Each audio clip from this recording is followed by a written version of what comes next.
Hello, everybody. Welcome to URBONUS podcast. I'm the host, Donatas URBONUS, and I'm joined by Rytis Vyšniauskas, my colleague. What's up? Getting ready for the new season, so it's exciting. It's close, and probably it's pre-season for both of us, as well as for the players and the coaches. Yeah, actually, there's not so much to talk about when it's. That's a good way to start a podcast. But we're gonna have some kind of early first look at the EuroLeague teams getting ready for the season. Some friendly games were played, and we were curious, to watch these teams which had the most changings during the summer. Also, some signings were made, which we will discuss as well. Yeah, so we're getting ready for the season since season gonna start in September 30, something like that. Yeah, I would say another thing that really looks exciting, for example, the Supercopa. We will see the Spanish teams playing big games already with their full rotation or nearly full rotation. So it will be some sort of a sneak peek to what we could expect from the EuroLeague season. But yeah, it's always for me like the start of the season is the Spanish Supercopa because it's an elite level of teams competing for the first title. And when is it? I believe it is not this weekend, but the next weekend after. I'm just very afraid of Real Madrid because what I saw in the game against Murcia, they're like weeks away from something to a good basketball. So, well, they are still without Edi Tavares as well, who is playing for his national team in the Afrobasket. So obviously he changes a lot when he's on the court. But since you started with Real Madrid, I would like to say some things as well. I saw their game against Murcia, and it was interesting for me to see the new point guards of Pablo Laso. So Nigel Williams-Goss and Thomas Hurtel, and you could see that they need time. They need time to get used to their new teammates, to their roles. Actually, let's say Nigel Williams-Goss started the game as a point guard, and it was kind of difficult for him. Except from the open court play, he was struggling in the set plays, right? But when he played with Hurtel in the same lineup, more as a shooting guard, it seemed better to me. So it's interesting to see how in the season Pablo Laso will be using these two guys because both like to score, both like to have the ball in their hands, but Nigel Williams-Goss maybe is not the guy that really controls the team that much. And I do imagine him playing a little bit better as a shooting guard in the season. But it's just a first impression from a friendly game. As you said, really, Madrid were struggling. Spacing was not good. Some possessions ended with Vincent Poirier taking long-distance jump shots, which is not his basketball. But Gershon Yabusele really showed some promising stuff. Yeah, we can remind everybody that it was the preseason opener for Real Madrid, and they lost the game against Murcia 80-84. Nigel Williams-Goss 2 points. I guess it was poor shooting night for him, but Yabusele was crazy. 19 points. Monster dunk. Some angry, bold look. He was jumping all over the guys. He was grabbing offensive rebounds. He was, giving these hustle plays the team needed. And I didn't expect him, to be good so early. Of course, it makes sense that he had the Olympic tournament and probably teammates. What was funny to see 4 Frenchmen on the 5 of Real Madrid. Yeah. It was Cozer, Yabusele, Hurtel, and Poirier, and sometimes it was Henga, for example, in that lineup. So maybe that helped. That chemistry kind of helped him to start the preseason on a high note. But no, Yabusele was just crazy. I was just a bit shocked, how good, how aggressive he was. Yeah, and he played some minutes as a center as well because they are lacking size without Tavares, and also Trey Tompkins wasn't playing. Anthony Randolph is still recovering from his injury, so they were short-handed in the power forward and center positions, only with Poirier, Yabusele, and the young guy Vukcevic covering these minutes. And Jai also, very young. But I don't really know much about him yet, so kind of need more time to evaluate his abilities. But Yabusele, he seemed in a very good shape, as I mentioned. He played in the Olympic tournament. He played a big role in the French national team. And that new look, that new haircut really makes him more scary, I believe, for the opponents. Now he looks like a very nice guy, actually. Yeah, but with this new haircut, he looks like a dominant player, like a beast. And I believe that others have to respect him and his game. What I love about the preseason, all these, changed looks, or let's say preseason looks. For example, Pablo Laso was, I don't know if you remember the current lockdown version of Željko Obradović when he gave an interview. I don't remember the name of that guy. It was probably somebody from Turkey. It was like more than 1 hour interview, and Željko did the interview, with white as snow bird, and it became a meme on the internet. So Pablo Laso had the same in the game against Murcia. And I also liked. We can tell everybody that we actually saw 4 or 5 preseason games. Yeah. We had that kind of privilege, so maybe it will be interesting for you to listen to us, because we didn't we are not talking just from the box scores or something. Yeah. We had some early look at these preseason games. And what I loved also that Duško Ivanovic was the head coach, was doing his job in the game with the hat, with the baseball cap. So it was also funny, because the only time I saw somebody with that kind of outfit, it was in China. There is some Chinese head coach. I don't remember if he was Donatas Motiejunas head coach in Xinjiang team or something, but China CBA made an exception for him. So I like that Ivanovic look. So this is what happens when you start coaching straight away from holidays. Pablo Laso didn't shave.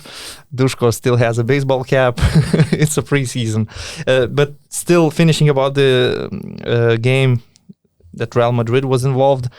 Actually, they lost the game, but Murcia had a big lead, and Real Madrid made a comeback. When they were down by double digits, Pablo Laso started playing with his best 5 guys at the moment. Fabian Coser was like the leader in this team, and they made a comeback, and it could have actually won the game. It was a game decided in the very last possessions, and Nigel Williams-Goss missed a 3-pointer, and it could be worrying, that Nigel Williams-Goss is not a very consistent shooter.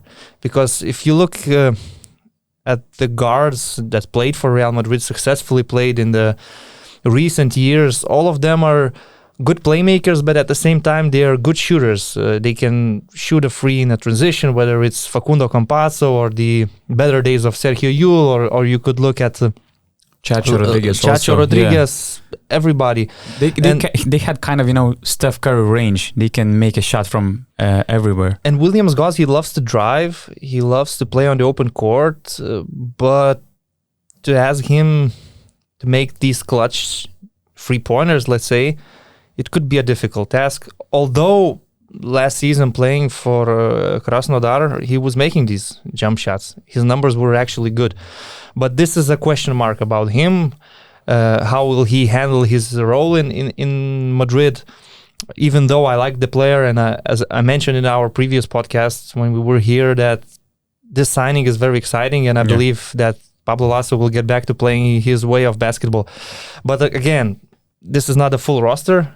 This is not. It's only the first game of the preseason. Yeah, this is not what they are capable of. They will need some time, and I still trust that they will be a very good team. Yeah, they made 19 turnovers, sometimes where they were bumping each other's head. And, what makes me believe in Nigel is that he's a really good guy. He's a real pro.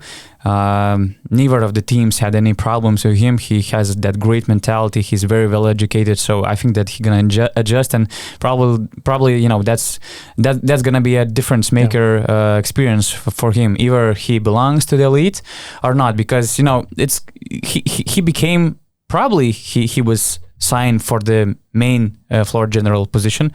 Let's say it was something, in advance, because in Olympiacos he didn't have a great experience. In Loco he was unstoppable, but it was EuroCup level, and we didn't see if Nigel Williams-Goss can be a leader of the elite team, which Real Madrid is. So what makes me believe that he can is that he has a great character. He's a guy who is willing to be coached. He's willing to listen, to learn, and to take responsibility. So this is why I believe it will be okay with Nigel Williams-Goss. And Real Madrid actually introduced some other newcomers, and one of them was Adam Hanga, as well as Thomas Ertel. So Adam Hanga... It was surreal to watch these former Barca players wearing white Not so long t-shirt. ago, they were playing for Barcelona. And Adam Hanga, I believe he will take some of the responsibilities that Jeffrey Taylor has in this team for many years. Jeffrey Taylor came to Real Madrid like 6 years ago, probably. And we know him as a defensive player. But he was sort of like the only glue guy, the defensive player that Real Madrid had.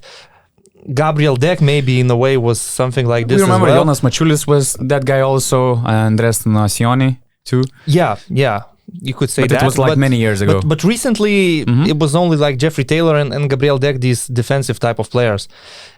And they needed someone to fill that gap. And Adam Hanga looks like the player who can do a job.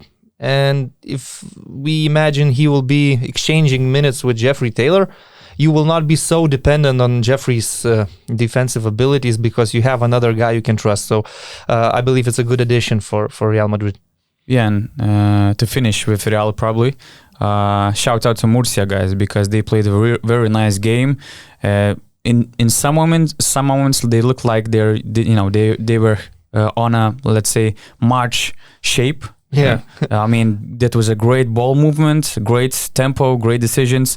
They were shooting like hell. I mean, it was a very nice game for Murcia, and it seems like that at least, in this stage of the preparation, they were like more clicked and looked much better than Real Madrid. They seemed like pumped up for the game. It looked like it's already the start of the ACB season, yes. There were some people in the building supporting Murcia team. Another funny thing, it's kind of off topic, but I was watching this game with the Spanish commentators. I believe Real Madrid TV commentators. And so it's a preseason game, and they were not really that focused on what's happening on the court. They spent quite a lot of time discussing Real Madrid football transfers, Kylian Mbappe from Paris Saint-Germain and Camavinga, a young guy coming from France. So they really were relaxed and focused on some other topics. I feel them. If we discussed Pablo Laso, Bird, and Dushko's hat, so you have to admit that these kind of are bigger things than a preseason game, but yeah, it was interesting to see, as I mentioned, these new guys. I was really focused not on just seeing the team play, but I dedicated like a few possessions on defense and on offense as well, just watching Nigel Williams-Goss, what he's doing, how he's feeling, and that was more interesting to me. Yeah, that's why we picked teams which had the most changes. Like we're gonna discuss a bit about Baskonia, the new look Baskonia, Zalgiris Loko, who else? It was FS Monaco. I mean, these teams are very, very exciting. And to start with Baskonia, it was interesting to watch Baskonia. I wasn't a huge fan of Baskonia summer changes in the beginning, but I got myself during the first half of the game against Sassari Dinamo that this might be one of the most favorite teams to watch for me this season. I like the confidence which Wade Baldwin brings on the court. When the ball is in his hands, you just trust the guy. I could trust to carry my child for you trust Wade Baldwin? Yeah, really. I mean, he looks so solid. Really, he looks so solid. I was also surprised because when you have Wade Baldwin, you don't know what you can expect from this guy. Yeah. But in that game against Sassari, he was just doing what he just wanted. For example, Baskonia had a very bad second start of the second quarter. Like they started the quarter like 0-10, and it was the time when the Dushko threw the, let's say, second lineup on the court, and when Wade came back on the court, I mean, it was like this, and Baskonia was up by 8, and everything went from Wade Baldwin, from his confidence. Then you had Vanja Marinkovic, who has a great hand and who fits very well with Baldwin, who has problems, with his range. Then you have Simone Fontecchio, who is so versatile on offense, especially he can post up you, he can shoot from off the screen and do a lot of stuff on the court. Okay, maybe their centers are, let's say, I miss more IQ under the basket, but in overall, there were some very nice moments which I liked watching Baskonia winning against Sassari 84-70. But I hear your concerns about trusting Wade Baldwin. I'm talking just about that game, that particular moment, not in general. Okay, I will say some things as well about Wade Baldwin, because really he was coached hard by Andrea Trinchieri in Bayern. Now he joined a team with another coach that is known for his dictatorship type of coaching. Yeah. Duško Ivanovic, one of these old school coaches in EuroLeague. One of the last old school head coaches left in the EuroLeague. And you know what? It's not that I don't like Wade Baldwin as a basketball player, but if I was a GM of a ambitious EuroLeague team that wants to make the playoffs and maybe even have a shot at the Final Four, I would never imagine Wade Baldwin as my point guard, to be honest. He can give athleticism to the team. He can add some... But hey, they made the playoffs last year. Yeah, I know they made the playoffs, but they should have won the series against Milano, to be honest. And in some moments, they were drowning in the games in the fourth quarters just because of Wade Baldwin's decision-making. And this is why I don't really see him as the point guard who can control the team at the end of the game. I really wouldn't like to see him having the ball in his hands in the last minutes of the fourth quarter of a big game. He is super athletic. He is talented. He can be a good scorer. He's like a guy, when he catches his rhythm, he could be unstoppable. Sometimes he looks like, I don't know, Russell Westbrook. Completely. In the EuroLeague version of Russell Westbrook. But if a team has Wade Baldwin as their main point guard, I would say their ceiling is 8th or 7th seed. But I wouldn't imagine this team going deeper or going to the Final Four. And however, I really like the addition of Simone Fontecchio. To add about Baldwin, I think that in the playoffs against Milano, it was not only a bad decision making, but he just couldn't control himself, getting some crazy technicals, crazy fouls, and just being so emotional on the crunch time. I wish it was, the lack of EuroLeague experience, but the problem is that probably it's more like, part of his character, part of his, not the attitude, but, just, being Wade Baldwin. And that's the thing he must change, he must develop if he wants, to become a solid floor general for, as you say, at least EuroLeague top 8 team. Well, funny thing is that a player in his career needs some luck. Even very talented players need some luck to be in the right place at the right time. You need a good environment, you need good chemistry with your teammates, and you need the right coach. Unfortunately, some players, especially I would say American players in Europe, sometimes throughout their careers do not find the best place for themselves, do not find the best coach for themselves. And it's debatable whether coaches like Trinchieri or Ivanovic, the strict type of coaches, are the best ones to bring out the best of Wade Baldwin. Maybe he could flourish in an environment of Real Madrid, exchanging him with Nigel Williams-Goss. Maybe he would be better in a system like Pablo Laso's. But this is like a question for debate. Right now, what I see is a very talented player that coaches are trying to control him, and it's not necessarily very successful so far. But he can be a game changer. Yeah, I would agree with that. Yeah, and talking about that, let's say mentoring characters like Wade Baldwin, the problem is that neither in Bayern there were players, who could be good examples for Wade Baldwin, or at least high-profile examples for him. Neither in Baskonia, I cannot see, any experienced player who could be that mentor for Wade Baldwin to shift to another level. And as you said, either I don't know, Real Madrid. I don't imagine the other team right now at the moment who would be a nice fit for him in terms of develop him as a personality. If we are talking about those like playoff teams, because if you would be talking about those teams like Alba Berlin, he would be dominant for sure. Another thing is that if Wade Baldwin could improve his 3-point shooting and become consistent, I would see him as a shooting guard, not the main ball handler in my team. But I would give him a big role. He could be the starting shooting guard. But right now he's going to teams where he is the main point guard and the main ball handler, which is, I'm not sure, is the best option. However, we know that Duško Ivanovic was coaching Pierre Henry. He's a great point guard, but also a player that is kind of unpredictable. And Duško Ivanovic, there were some moments when you could see him on the sidelines going crazy after some decisions made by Pierre Henry, and this season he's gonna be like this with Wade Baldwin as well.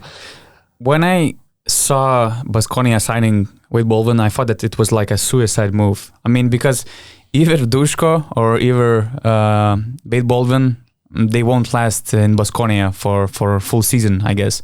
In my eyes, with all the respect to all these guys, but one of them, will have to lead the team during the season because, of personalities of Wade Baldwin and, of course, of Duško Ivanovic. So I know. What do you think? Who has more chances to leave?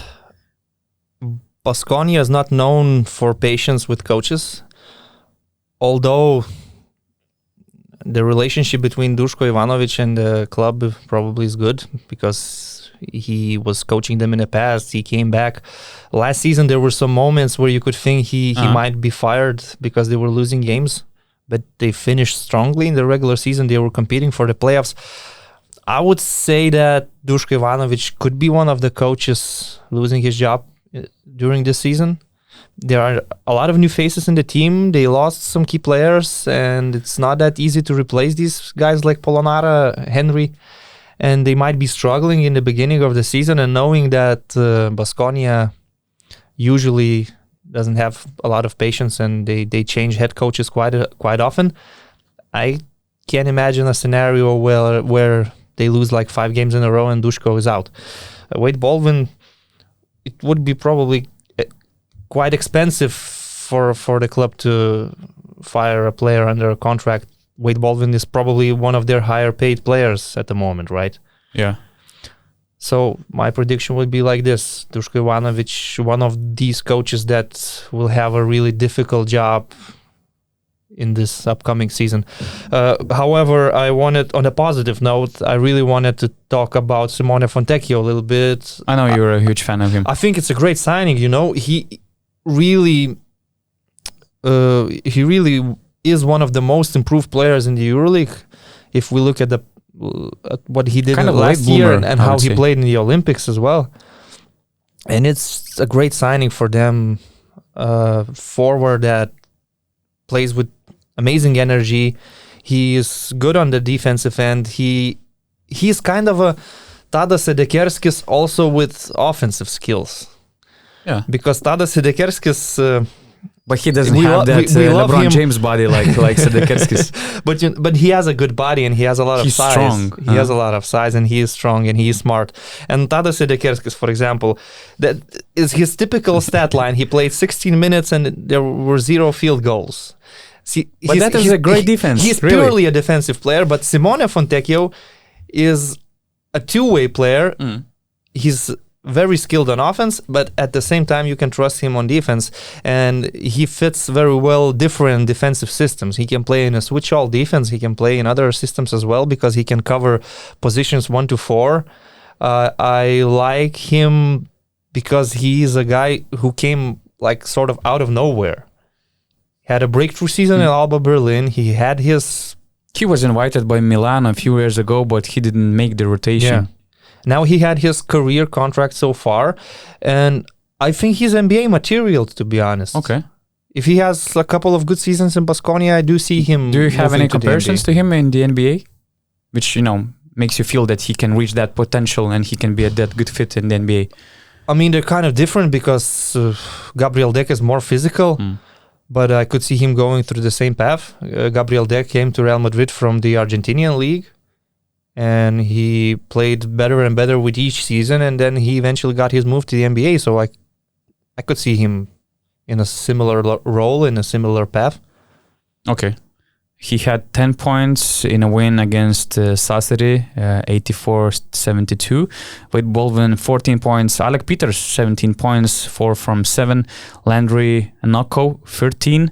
Giedraitis, 11. And Vanya Marinkovic, 11. How was Giedraitis? His off-the-ball movement and everything. I thought that, he started the game off the bench. Maybe it was a bit unusual for him. I could feel that his shot was a bit off. 1 from 6 from 3, and it seems like he tries to find that fit when there is Fontecchio on this team too. So it's gonna be interesting to see. But at the same time, to conclude, I just wanted to say that we can talk about all these concerns in Vitoria, for hours. But if they will somehow manage, to avoid these toxic, concerns, toxic potential. If they will manage to share the ball, that might be very beautiful team. Could be an exciting team. Yeah, they. Wade Baldwin, they needed him for his athleticism, but they also have shooters. When Duško Ivanovic took over this team, they were the worst three-point shooting team in the EuroLeague. So it was the problem number one to be solved, and they kind of solved this problem with guys like Giedraitis and Alec Peters. Now they are adding Vanya Marinkovic, another shooter. So I do agree with you that there is potential. But we know that in Vitoria, coaches do not have a lot of time. So you need to start the season good. You need to be in a good position after, let's say, the first part of the EuroLeague regular season, because it's difficult to make a run in the second part, to make the playoffs. And talking about Rokas Giedraitis, I would like to say that last season he started so well, playing at an elite level, but then he dropped a little bit in the second part of the season, and I am expecting more consistency, to see a full good season of Rokas Giedraitis doing what he does best. And he is also a player I could see in the NBA if he stays consistent. Okay. Yeah. Let's go to the next one. Yeah. Monaco. You watched that game too, right? Mainly for Donatas Motiejunas, because I wanted to by the way, see him once the last again. one about Baskonia, we made some power rankings before the season, and I think that we left Baskonia out of the playoffs, like the 10th team or something like that.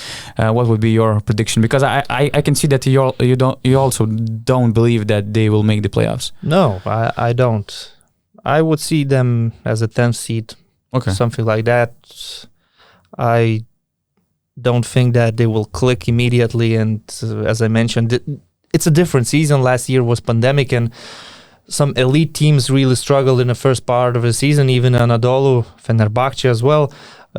Now you won't see that because everybody has a normal preseason, and I do believe that the best teams will be leading from the very beginning. And Baskonia, I see them as a team that can compete, but I don't believe that they will be in the top 8. And Donatas Motiejunas? Yeah. I mean, this is just what I was focused on watching the Monaco FS game. To be honest, I actually skipped those parts when Dimo was not on the court. I was just focused on him. Which is actually bad, because there was the guy whose name is Donta Hall. He's a crazy athlete. And in my eyes, he and Josh Nebo will be probably the most exciting big men to watch the next season. They will for sure will be probably in every EuroLeague top 10 moments of the week episodes. And that guy, wow, he's just crazy. He's long. His length is crazy. He jumps as high as I didn't see for years in the EuroLeague. The problem is for sure, as the EuroLeague, he has to understand, how to read some situations better. He's jumping, every shot, and he has some problems in team defense. But when it takes, the rim protection, one-on-one defense, or all these, how do they say? No, not the follow up blocks, but chase blocks, chase down blocks. Yeah. Wow, Donta Hall is he's just crazy. He already had James Anderson on the poster. He made there weren't any stats of that game, but probably there were 5 blocks. So it's going to be very interesting to watch his rookie experience. But we're probably going to talk more about Monaco because Efes is Efes. They do what they do, and there's not much to say. Looking at Monaco, it's the first glimpse, of course, but just random basketball, to be honest. They look bad, really. Absolutely random basketball. And that was the worst, actually. Of all these preseason games, that was the worst what I saw. I don't know how long will it take for them to create some sort of team basketball. But in this friendly game against the EuroLeague champions, it was just super random, just like a G League team. And I was, as I mentioned, focused on Donatas Motiejunas. And actually, he adds basketball IQ to this team. His decision-making ability to make the lead pass, to make a pass from a short roll to the corner free, it's quality, really. And it's been a long time since I saw Donatas Motiejunas playing in a competitive environment, let's say. So I forgot some things about him, actually, that he is a lefty, but he loves finishing with his right hand, which makes him kind of difficult to defend in the post. He has some post moves. So he looked really decent on the offensive end with his decision making. He started some fast breaks as well. He was posting up Brian Dunstan, which is not an easy thing to do. He seemed in a decent shape. However, defense is the issue, and it's a friendly game, right? So there's not that much strategy, and Coach Ataman doesn't put an emphasis on, let's say, attacking Demo with pick and pop situations or anything like that. But they are constantly attacking him with pick and rolls, and you can only imagine that when the EuroLeague season starts, every team does a scouting report and they will be targeting Donatas Motiejunas. So this is the question mark. How good can he be improving his shape and defending in pick and roll situations? Monaco as a team, I don't really have an impression about them. They just look like a random team for me at the moment. Yeah, but, of course, but it's unfair to judge them, right now, especially in the first game. They changed a lot, and they also, played against the EuroLeague champions, which didn't have any change during the summer, so the chemistry was always there. And I think that they were lacking shooters in that game. They were lacking 3-pointers in that game, but I'm afraid that might be a constant issue for this Monaco team, and it's really hard to win the game when you miss the open looks. Like Leo Westerman, for example, had 3 open looks in a row and he couldn't make a shot. Other guys, their range is also very questionable, so it's also very hard for guys like Donatas Motiejunas, who likes to involve other players. He's probably one of the best passing big men in the EuroLeague for the upcoming season, but it's really hard for him, in a let's say in a smaller court, to use all of his offensive potential. But defensive issues are very clear. I just have that hope that he's a high IQ player, and maybe that thing, and also Coach Zvezdan Mitrovic, he's a really good specialist, very smart coach. Maybe they will figure out how to hide his defensive issues. Well, my prediction is that Donatas Motiejunas will have a good stat line in the upcoming season, but we will be watching Monaco games, and I don't think that we will have a very good impression. Because, when you look at center position, you have many examples of players with decent stats. I could mention Geoffrey Laverne from Zalgiris. You look at his stat line and you say these are great numbers. But then you watch the games and you not necessarily think that he is that effective as the numbers show. So I think that will be the case with Demo in this season. And is the question how that effectiveness will transmit to winning percentage of the team. I don't see Monaco as a winning team. That's the main thing, probably. It's nothing bad about Monaco. It's just their role in the EuroLeague. They're rookies in the EuroLeague. Yeah. They don't have huge budget, and they had many changes. They were still weeks away from at least a decent form. It's kind of natural growing pain. Where will they play their home games in their?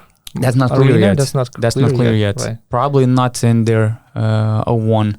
There were some rumors about Antibes. There were also some rumors about making something like playing like in an expo center, making the basketball court inside. So it's not clear yet, but it should be clear in the upcoming days, maybe.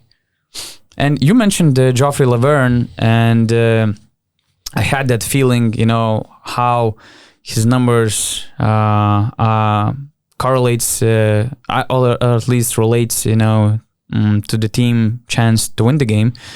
And it was really tough to watch him against Jonathan Motley in the game against Lokomotiv, because he was just destroying Zalgiris inside the paint. And as you mentioned, he had also some defensive issues, which you can see in Donatas Motiejunas game. And what is interesting, that Zalgiris their goal this summer on the market was to find somebody who could add some rim protection, because they were allowing too many good percentage shots inside the paint. The last season they were lacking of rim protection, because they had one of the lowest numbers in terms of blocked shots and stuff like that. And it's pretty obvious that they want to upgrade Geoffrey's defensive issues. And I liked Josh Nebo very much. He didn't play a lot of minutes. It's still obvious that he needs some confidence in himself.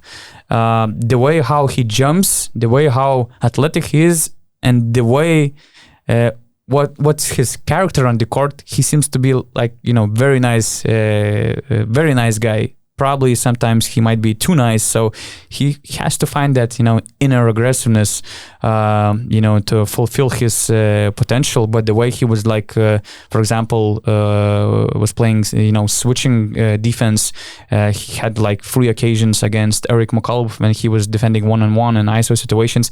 McCollum just couldn't make a shot. He couldn't create a good look shot. So that makes me believe that Zalgiris upgraded in this situation, and Josh Nebo might be the guy who might finish the games in the upcoming EuroLeague season. Yeah, I can see that. In the end of the game, it's easier for you to play switch all defense, and Josh Nebo obviously is better at this than Geoffrey Laverne. Laverne could be very effective in the first half of the game, getting his numbers, playing all these pick and rolls. However, it's not the center position probably about Zalgiris that is the hottest topic at the moment, right? If we talk about pick and rolls at the moment, it's more interesting who is on the other end of it with the ball in his hands, and that's the new signing, the new point guard, Emmanuel Mudiay. Mudiay, right? Yeah, intriguing.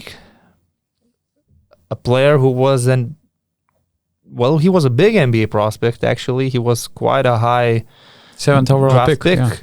The only higher draft pick to play in Lithuania was Kenny Anderson, right? Mm. But he came as a veteran who was already finishing his career. So how was he? It was his first game. It's an exhibition game, obviously, but still. He felt better he looked better than I expected. He scored, I think, 21 points and dished 5 assists, something like that. Just give me a second. 21 point, 5 assists, potential game winner. If not, the Eric McCollum, Mudiay would have win that game for Zalgiris. I like the way he changed the speed, because sometimes he looks like that kind of sluggish. He doesn't seem to be so explosive when you have that first look on him, but he he is able to switch the speed during possession at an incredible rate, and that's how he kind of created some very good looks for himself under the basket. You can see that his shot from the distance will be a problem. 1 from 4 from the beyond the 3-point arc, and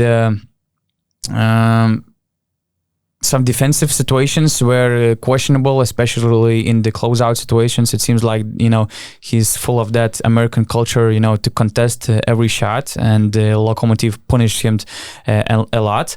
And of course, he probably impressed me more than I expected, but at the same time, I want to see some real challenges because, Eric McCollum in defense was a mismatch for And in general, Mudiay. this local team, they're not... For example, when they switch, defense. you have some, with all due respect, Russian player defending against him on ISO situations. In the EuroLeague, it will be, these matchups will be much tougher on him. But I have to be honest that I thought that it will take more time for him, to show these dominant numbers. And I like the way how confident and how comfortable he felt on the court. We saw from the first possession lob for Geoffrey Laverne, which again makes me believe that Geoffrey Laverne will, benefit from this connection during the season. So maybe a future might be bright for Mudiay and Žalgiris.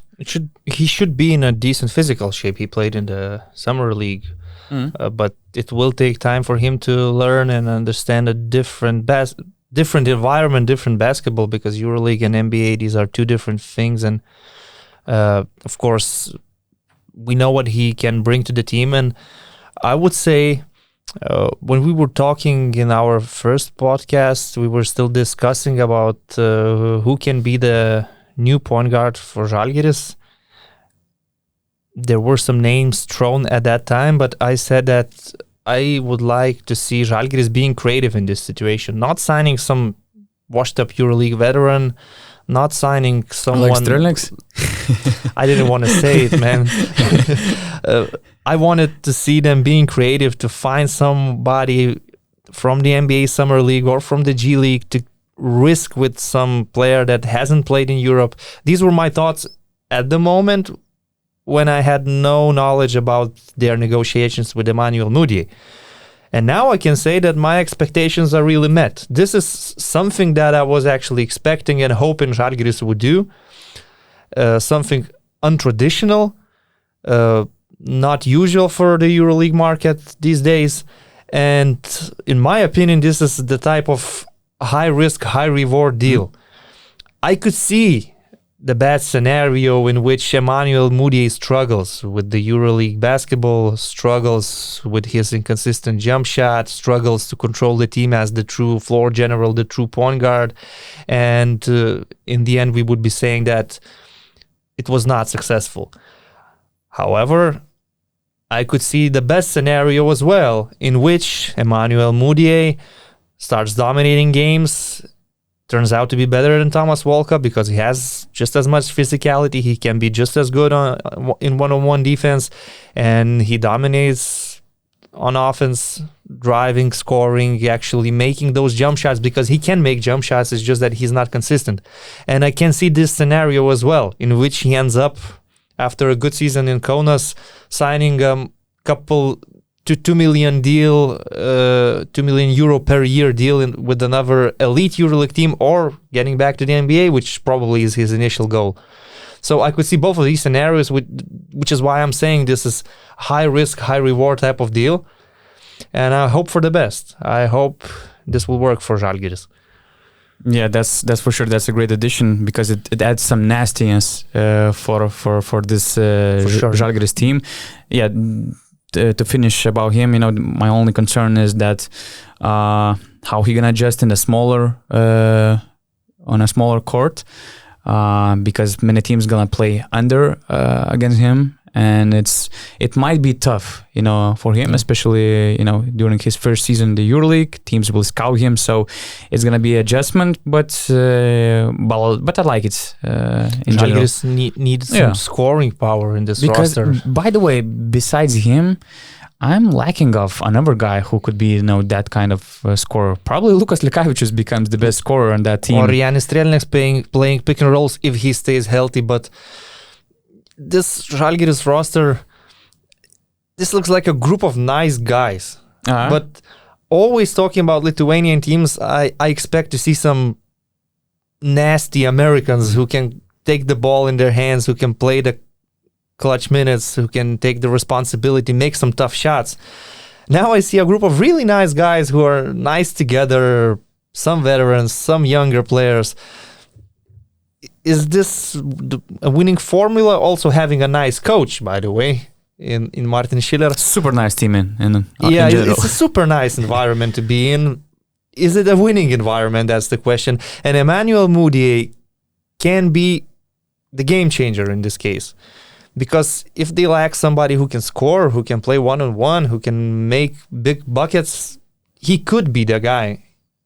Will he be? I'm not sure. I don't know. There are so many factors here because we know that his path in the NBA was sort of difficult with some obstacles.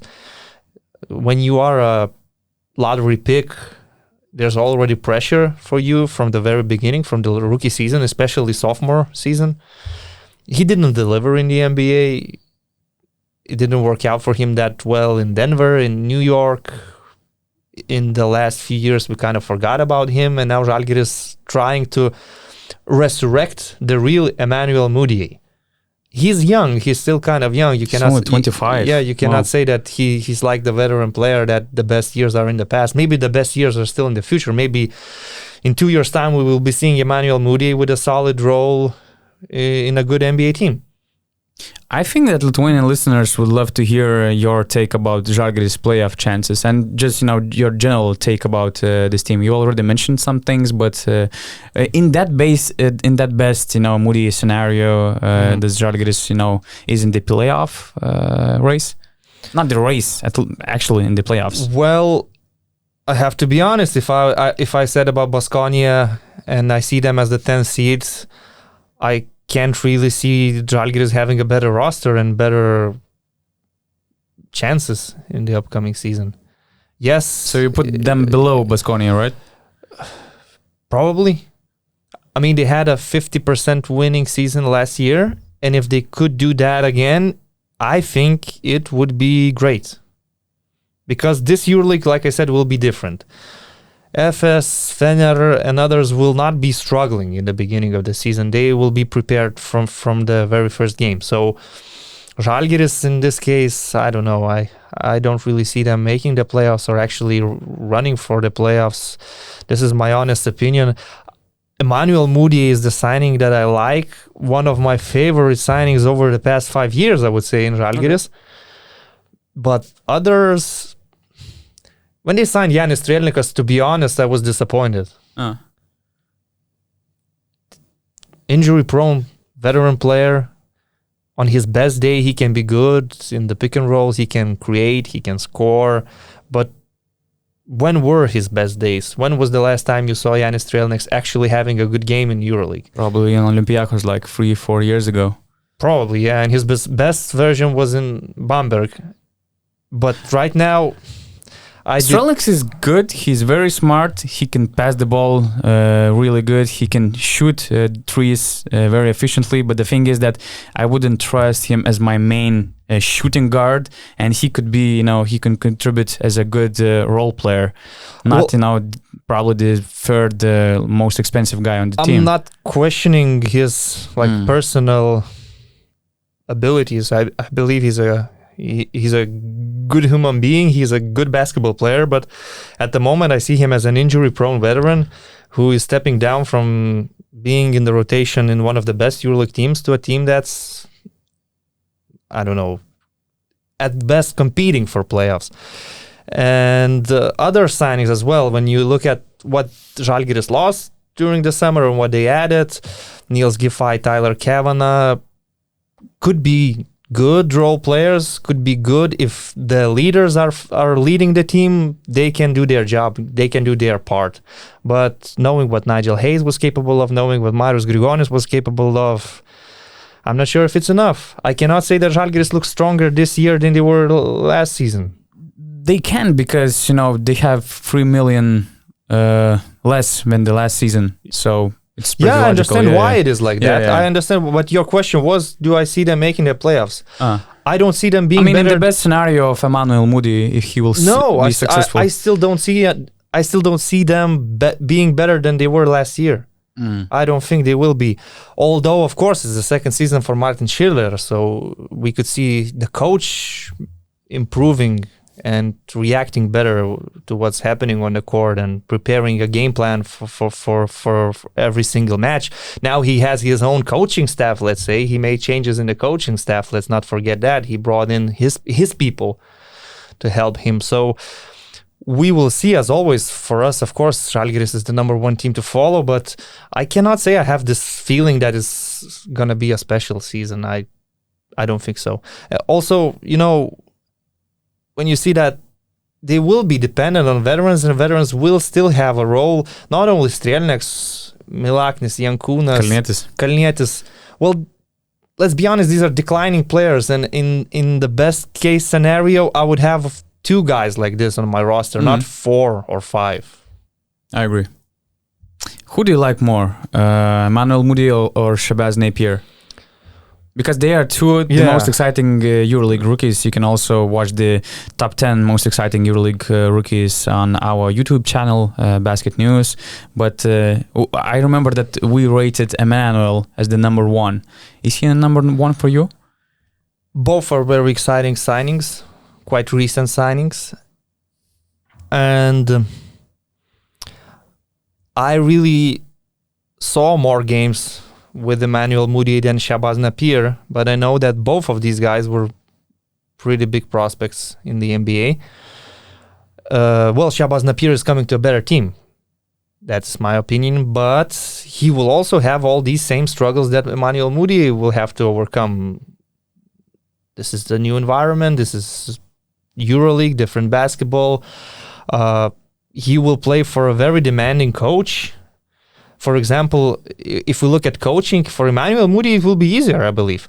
The main thing is for him to start his connection with Geoffrey Lauvergne, Josh Nebo playing these pick and rolls, and it's not like Martin Schiller will be giving him a lot of set plays which he has to run. You won't have 100 sets in your head, on the there floor. Won't be 100 sets. Yeah. And Xavi Pascual in St. Petersburg, in Zenit, well, he is known for his tactics, for his schemes, and for a point guard to play under Xavi Pascual, the demands are very, very high. And Kevin Pangos was so good at this, and to replace him is difficult for anybody. And I know that Shabazz Napier, coming from NBA, believes in himself, but I think his task is more difficult, because if Shabazz Napier struggles and Zenit struggle and they don't make the playoffs, it's a fiasco scenario, right? And if Emmanuel Mudiay plays decently, not great, but decently, and Žalgiris finishes with, 15 wins in a season,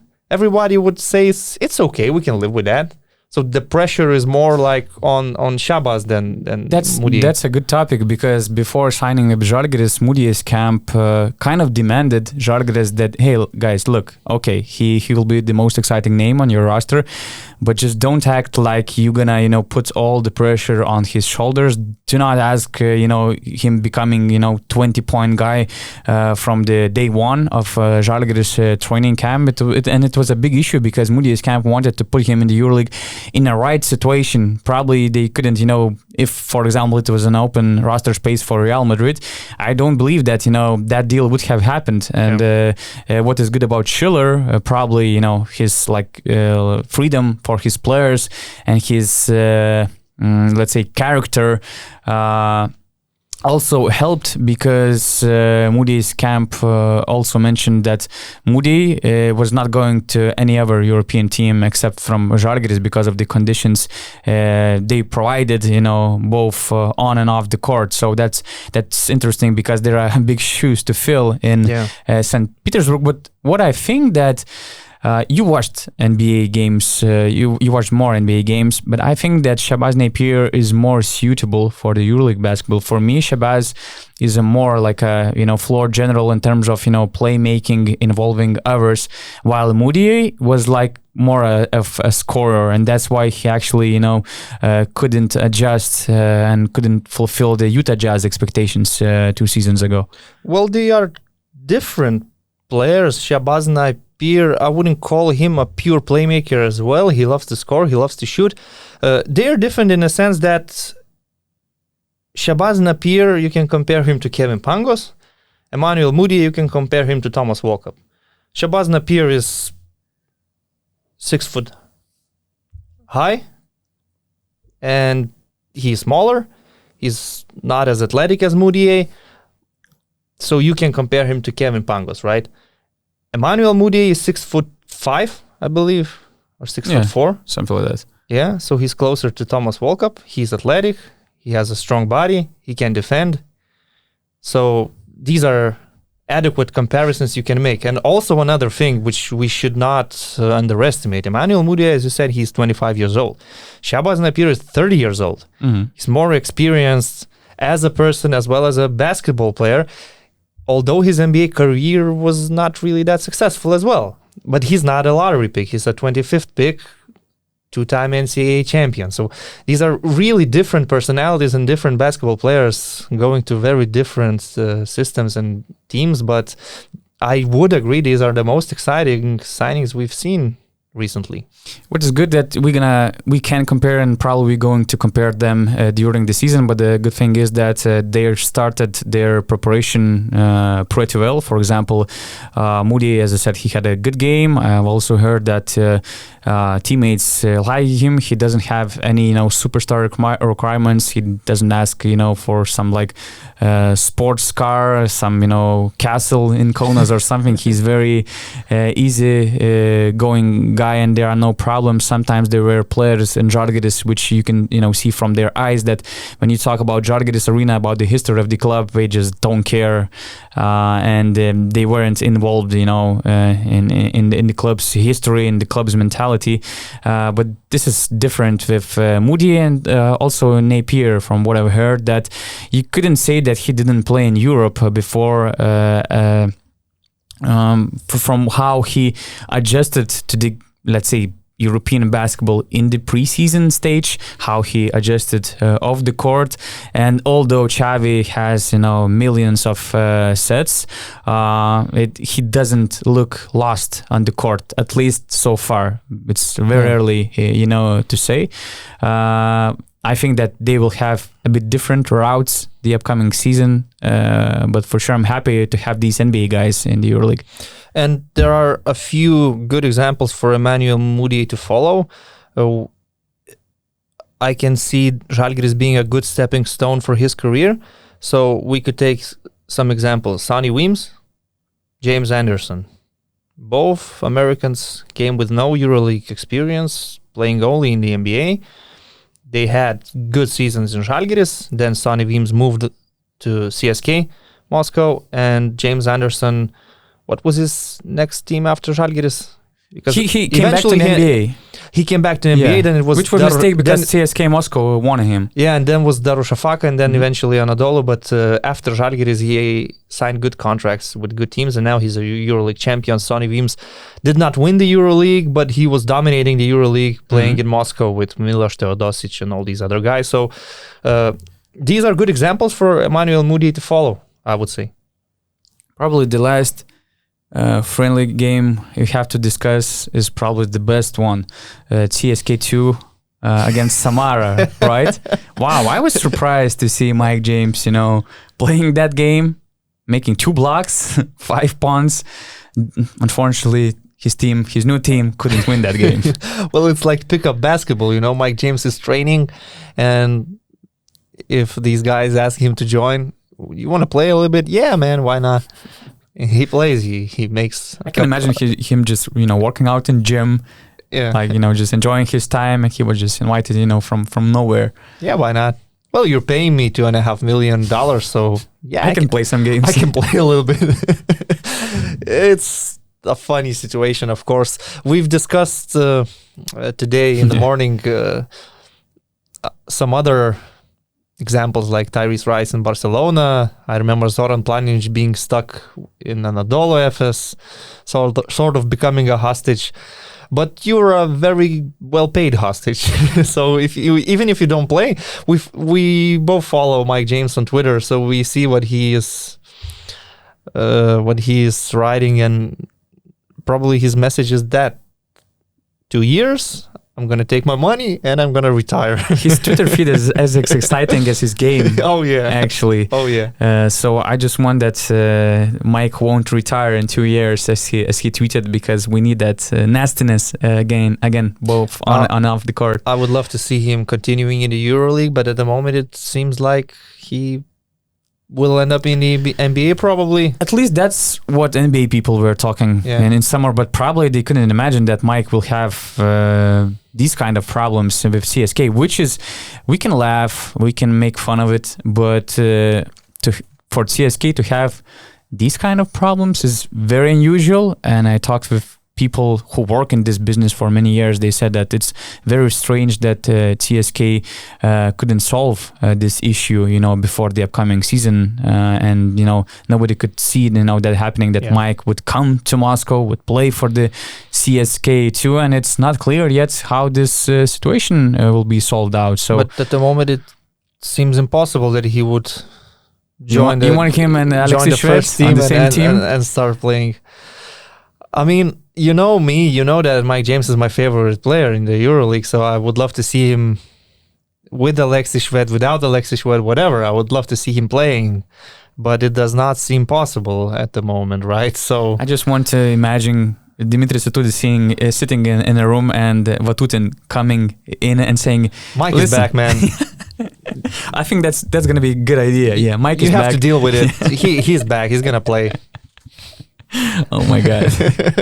I wish he could join CSKA, and if not CSKA, I don't know the fit right now. I cannot find a good fit for him, the EuroLeague, but yeah, we definitely need Mike back on the court. I don't want him to retire like this, spending his days in CSKA second team, just tweeting all day and not playing in the EuroLeague. At least I would expect him to sign with an NBA team and have a role, because he was not bad in Brooklyn. He was good. He was okay, especially in the end of the regular season. It was more difficult in the playoff series with Milwaukee, but in general he was okay. He proved that he can play in the NBA in a serious team with serious teammates, so why not? Guys, just a quick reminder, URBONUS is available on all major streaming platforms like Apple Podcasts, Spotify, and so on. Just write URBONUS in the search bar, and make sure to follow us so you don't miss out our future episodes. Also, do not forget to visit basketnews.com, where you will find the latest European basketball news and exclusive content. One guy from the NBA who's not okay with his situation is Ricky Rubio, right? It seems so. Yeah. Who would be? You're in Tokyo, you're waking up in the morning preparing for your Olympic game, and oh man, I got traded to Cleveland. I think that was before an important game of the Olympics. Yes, with Slovenia. Yeah. I do remember very clearly because I was covering this game. And that was a bad game for Rubio, right? He scored a lot, but his field goal percentage was down. That was the day when he got traded to Cleveland. Yeah. That's a nightmare.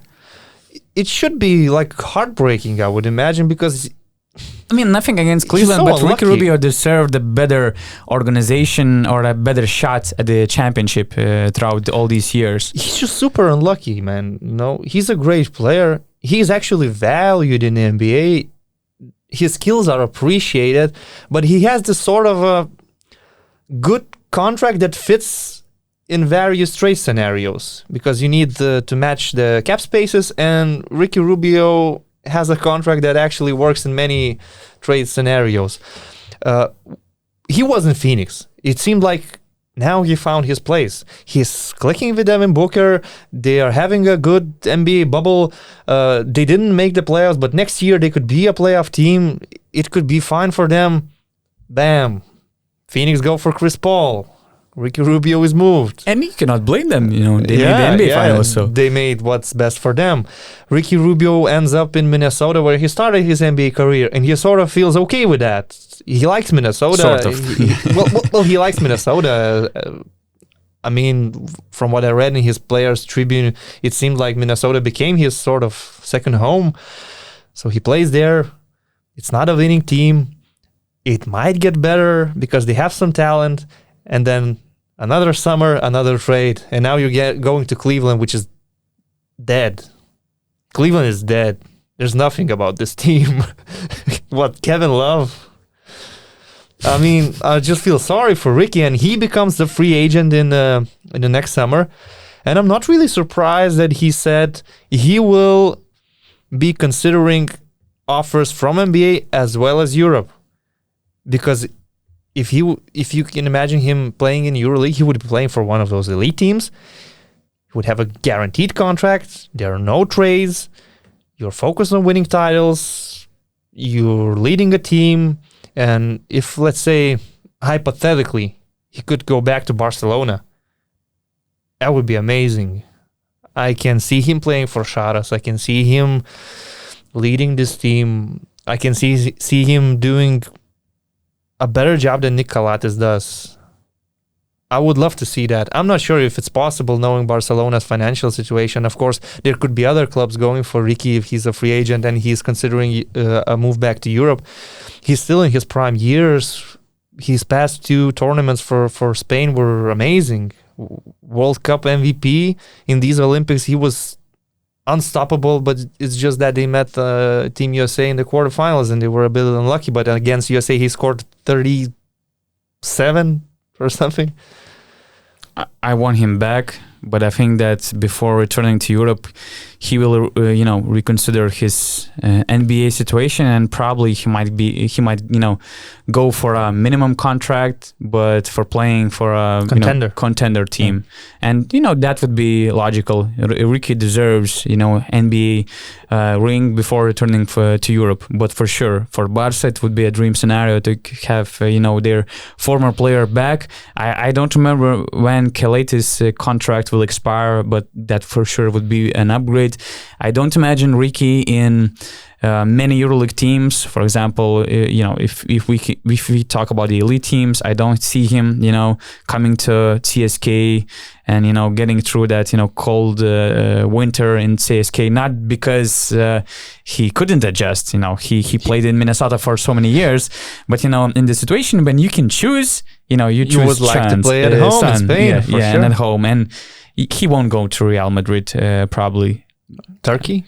Misic moving to the NBA. I don't know.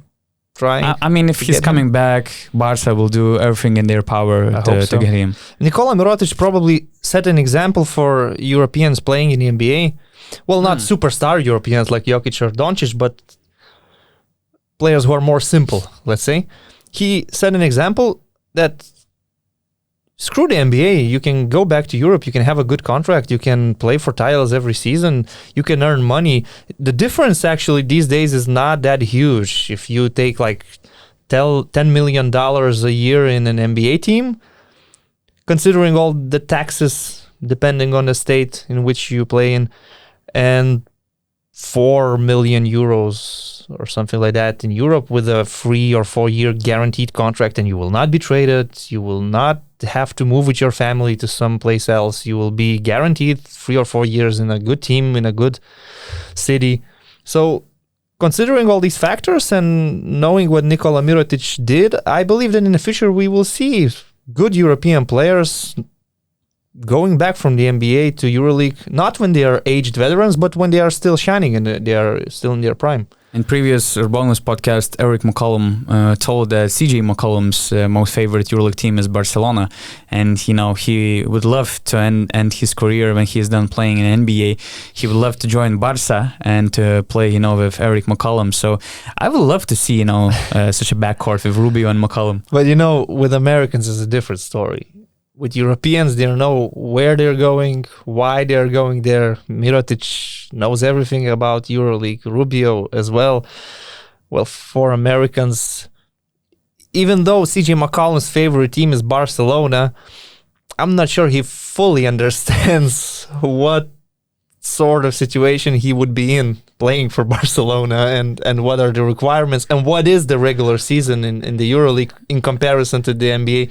So I can imagine, Shabazz complaining him about, early shots, some crazy decisions. But man, I would take CJ McCollum to Barca in any situation. Well, it would be a no-brainer, of course. Yeah. Of course. But, it's easy to say these kind of things that, I would love to play in Barcelona or something like that when you're sitting in Portland being the second best player next to Damian Lillard. Yeah? The last part of our podcast, we didn't mention it before the podcast, but we made two interesting fives. One will be all-time EuroLeague 5, talking about the modern EuroLeague, which is probably from 2000-2001. Yeah. And we will make the 5 of all underrated 5, let's say. And how we understand the term of underrated, it's very individual, right? Yeah, well, for me, underrated, I would say it's either a guy who was playing or is playing for an elite team in EuroLeague, playing good, playing the right way, winning titles, but not being in a spotlight because there are others, or a player who has been playing for good teams. He was valued, but he didn't win titles, maybe even didn't make that many Final Fours. So in this case, he could be underrated in comparison to others who had more titles. So that's how I understand this. And other than that, when we are talking about best of all time, it's also something that is very subjective because of course. You can just say, I like this player more than the other. Both of them are legends, but I just like him more, and you do not necessarily need to be a very objective in this case. Should we start from all-time 5? Yeah, let's go. Okay. Who do you have as your point guard? Probably we go from position to position, right? Yeah, okay. We can start with the point guard. And there are many honorable mentions, of course. Many honorable. And let's make one thing clear. In terms of skills and his potential career, obviously Luka Doncic is best of the best. Oh yeah, but we are evaluating, and we cannot involve that guy, who played only one, solid EuroLeague season. Yeah. So we are evaluating a player's general EuroLeague career, and not only what he did in terms of winning, but the impact he had on the league as a whole and all sorts of stuff. Yeah, for example, I wanted to include players like Anthony Parker to this all-time 5, but he played 4 seasons for one team, and I was not sure if that's enough, to be considered as one of the 5 best players in the EuroLeague. Okay, spoiler, but I have Anthony Parker. God. Okay. But again, that's very individual. Talking about the point guard. So this is why I did not consider Luka Doncic. He won the EuroLeague, he won the MVP, but I was choosing from these legendary players, and my choice is Dimitris Diamantidis at point guard, because I love two-way players, first of all, and Dimitris Diamantidis probably is the best guard in the modern EuroLeague. I have Diamantidis the same, but not only he's all-around player, probably he's the best all-around point guard we had in the EuroLeague. I don't see he won the best defender title for 6 times in the EuroLeague, and I don't see anybody close to him in the EuroLeague. Nope. And in today's basketball, I would imagine point guard with this size, left-handed with these skills, he would be even better in today's EuroLeague than he was 15 years ago. Yeah. I always admired Diamantidis. Obviously, his pick and rolls with Mike Batiste, they were unstoppable. And you have to give honorable mentions to Shabazz and other great point guards, Teodosic. But Dimitris Diamantidis is on top shelf because of his defensive abilities. And I would say he is one of top 5 European players that never played in the NBA. I would say Diamantidis, Bodiroga. Yeah. He could have played in the NBA. I would see him in the NBA for sure. With his IQ, with his defense, with his physicality. But he was just loyal to Pau and he is one of those big Panathinaikos legends. Yeah, I agree. My shooting guard is another guy from Greece. Okay. Vasilis Spanoulis, because when I made this, all-time 5, I tried, to find the players who brings their own culture, who have unique mentality. And when I think about Spanoulis, for me, he's like the Kobe of the EuroLeague. He's just so different. He can be so dominant. He won the EuroLeague 3 times, and 2 times it was with the underdogs. So that's a huge accomplishment. He was a 3-time finals MVP. He's the top scorer of the EuroLeague, and I mean there were so many good, great, amazing players for these positions. But having that full package of being very talented scorer, having in mind his killer mentality, the most clutch player in the EuroLeague history. Plays, how he managed, to lead underdog team. I just think that he is the best. Okay, but I didn't pick Vasilis Spanoulis. First of all, I have to give an honorable mention to my favorite player of all time, which is Manu Ginobili. Okay. He For some reason, I thought that you will bring Carlos Delfino name after our discussion. Manu is my favorite player of all time, and I'm a huge fan of his. He played 2 seasons. Just for people to understand me, that's kind of inside joke about Carlos, because 14 years ago we were laughing about buying Carlos Delfino shirt when he was playing. Probably it was still Detroit. I don't remember very well. But he was on fire in the tournament for Team Argentina, making these deep three-pointers. On fire. So arrogant and just taking shots from every angle. So we were sort of fan club of Carlos Delfino. He was like a cult hero for us, but Manu Ginobili is my favorite basketball player of all time. So an honorable mention, because he only played 2 seasons for Bologna in the modern EuroLeague. He won the EuroLeague. He was the best player in these seasons. He was averaging 3 steals per game, which is amazing. Crazy number. And he's a unique basketball player. So if he would have played more in the EuroLeague, I would pick him obviously in this all-time list, but now I have to go for La Bomba. Oh yeah, that was my consideration. Either Spanoulis or Navarro. Yeah, Juan Carlos Navarro, wow, I mean, he's not physical, he's not athletic, he doesn't jump, but he was the first player in Europe that actually proved to everyone that you can take these crazy floaters and runners, because I remember I was like a teenager. I was playing basketball. My friends were playing basketball in some youth teams. No coach at the moment would allow to take a shot like Juan Carlos Navarro does. So you knew that there was only this one guy that can do this in Europe at the moment. So La Bomba, he takes these floaters, but nobody else. Now it's common. Everybody does that. So you can say that he influenced a lot of players, and he influenced He was a lot kind of coaches.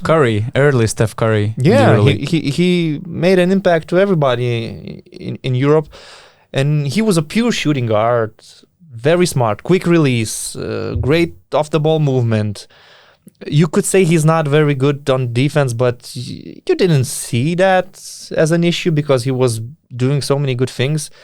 Absolute legend, once again, one club man in Barcelona. He went to the NBA. He played a season in the NBA. He was not bad in the NBA, but he decided that it's better for him to play in Catalonia. So I always loved that Juan Carlos joke that I tried to interview for several times, but he always said that he doesn't speak English. So that's a classic joke by Juan Carlos. Yeah, so he is my shooting guard in this list. I do appreciate everything about Vasilis Spanoulis, and I can understand your arguments. But for me, we don't need to apologize, so that's okay. Yeah. I like your lineup because both Diamantidis and Navarro played only for one team in their career, right? Yeah. I have to say that I wasn't very confident with my selection in small forward and power forward position. So I would love to hear your first.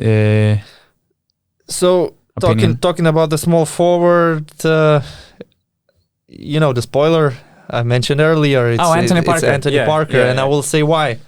Yes, what you mentioned, he only played for Maccabi. He only played 4 seasons. He went to the NBA then. He was pretty successful with Cavaliers, with Toronto Raptors. But when he played in Maccabi, he was Air Jordan in EuroLeague at the time. Once again, I was a teenager in these years. I was playing basketball myself. I was watching as many EuroLeague games as it was possible at the time. And at the same time, being a big NBA fan, Anthony Parker was really like Air Jordan in Europe or Kobe.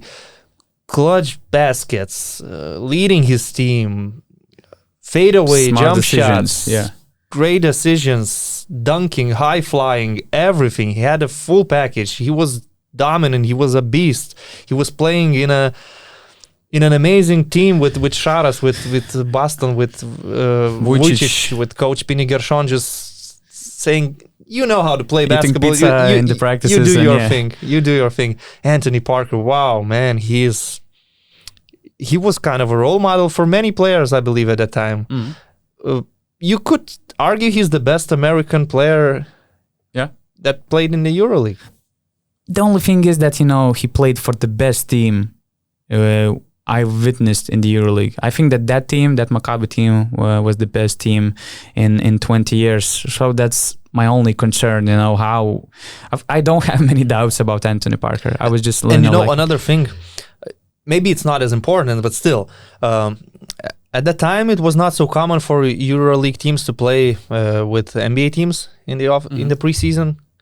But Maccabi, I believe they were the first ones to win against an NBA team. And it was with Anthony Parker's buzzer against Toronto. Yes. Yeah, so just another thing to mention. My selection was paid by Lithuanian Basketball Federation because I took Ramūnas Šiškauskas. I saw you smiling before announcing my decision, but that's just the reason why I had very hard time, to pick a real small forward because, I could bring some shooting guards, some guards, and let's say to make my all 5 with 3 guards, but I just valued 7 very quality EuroLeague seasons with Šiškauskas. He was a go-to guy both for Panathinaikos in their EuroLeague winning season, and again, he won with CSKA Moscow. Let's not forget how he played in Treviso. Oh, yes. He was amazing in Italy. It took some time for him, but in the second season he was much better. He was playing for Ettore Messina. He was playing for the best coaches. Best coaches wanted him, like Željko, like Messina.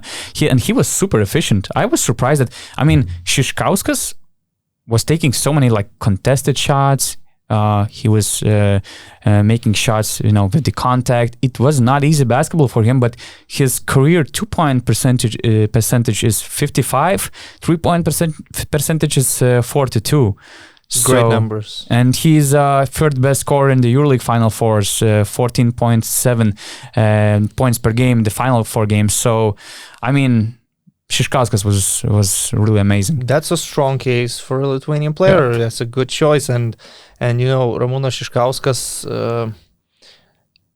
is not a common figure in Lithuanian basketball because he's more of a street type of a player than a systematic team player, which he played the street ball until 18, something like that. And he looked street smart on the court, making all these moves, taking sometimes shots that for other players would be impossible.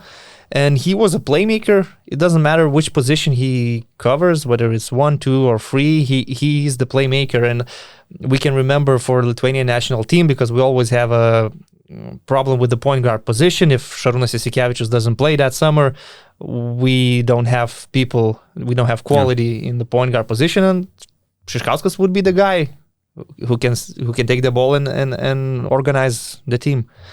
So it's a good choice, although I would like to mention Bodiroga as well. Oh, yeah. But, in this modern EuroLeague, he didn't play enough. That's the thing. He made most of his achievements in the end of the 20th century, let's say. But Bodiroga would be one... Would make the case for sure. Would be another European player that I would say is one of the best to never play in the NBA. So power forward. Yeah, and as you said, it was not easy. So I went for something legendary, not necessarily for skills. Scola. No. Okay. No. No, I didn't go for Luis Scola. Who's more legendary than Luis Scola? Bring it to me. Well, Luis Scola, he did some big things in Vitoria. He moved to the NBA, and he played most of his part in NBA. And I chose half of his part, I would say. Before reaching his peak, he spent many years in Tau Ceramica. He was good in Tau Ceramica. It's not questionable.